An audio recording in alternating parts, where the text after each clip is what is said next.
আসসালামু আলাইকুম। আমি ক্রোসেন্ট বানিয়ে নিচ্ছি। ক্রোসেন্টগুলো একটা রুটি বেলে কেটে নিচ্ছি। কেটে নিয়ে আমি চকলেট দিয়ে ক্রোসেন্টগুলো বানিয়ে নিব। ১টা ২টি করে দেখাচ্ছি, বাদবাকিটা আমি অফ ক্যামেরায় করে নিব। নিয়ে সবগুলো ভেজে নিব। এই তো আমার একটা ক্রোসেন্ট বানিয়ে নেওয়া হয়ে গেল।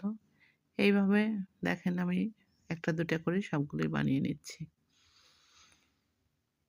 দেখতেও ভালো লাগে, খেতেও অনেক মজা লাগে। এটা ওভেনে করলেই বেশি ভালো হয় ভাজার চেয়ে। দেখতে অনেক ভালো লাগে। আর তেলে ভেজে খেতে অনেক মজা লাগে। একদম ক্রিসপি। ওভেনে করলে এটা ক্রিসপি হবে না, নরম হবে পাউরুটির মতো। এর জন্য বায়না সবার তেলে ভাজি খাবে। তাই আজকে আমি তেলে ভেজে সবাইকে দিচ্ছি। একদম ক্রিসপি হবে এটা। সিঙ্গারা সামোসার মতো। খেতেও অনেক মজা। এটা আলু দিয়ে পটেটো দিয়েও করা যায়, আবার চকলেট দিয়েও করা যায়। ২ ভাবেই করা সম্ভব। এই তো আমি ভেজে নিলাম। এখন আমি সবগুলো উঠিয়ে নিব।